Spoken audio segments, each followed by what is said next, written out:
Of Agora citizens changing, Mexico followed by Armenia and Russian Federation.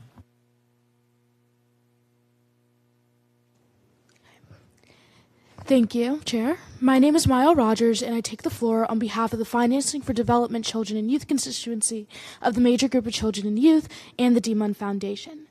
Mr. President, I speak on behalf of 1.8 billion young people who will bear the longest burden of decisions made in this room today. When credit rating agencies assign a country a risk score, they are not merely rating governments, but the future of their citizens. Consider what happened when COVID-19 struck. Developing countries contracted their economies by an average of 2.2%, far less than the 4.7% contraction in advanced economies.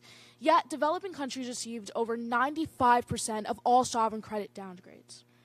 This was a global pattern. Cameroon, Ethiopia, Pakistan were downgraded immediately after requesting relief under the Debt Service Suspension Initiative, penalized for asking for assistance. Across Latin America and the Caribbean, borrowing costs spiked as ratings fell as governments were spending to keep people alive. This is a structural injustice that compounds real time across every region of the global south.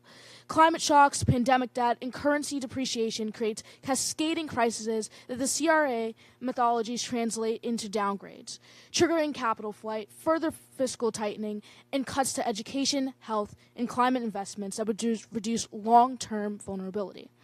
The systemic underrating of African sovereign borrowers alone cost the continent an estimated $74 billion in a single year, more than the total ODA to Africa. The story is the same in different numbers from Port-au-Prince to Colombia to Lusaka. The Seville commitment was a step, and we welcome today's meeting as its direct fruit. But let us be clear about what a step means. It is not an arrival. But the cost of capital for the developing countries, whether in sub-Saharan Africa, South Asia, small developing island nations, or Central America, remains structurally higher than their actual credit risk warrants. The rating cliff that locks countries out of international capital markets for years, not because their fundamentals collapse, but because a handful of private agencies used simultaneously, is still intact.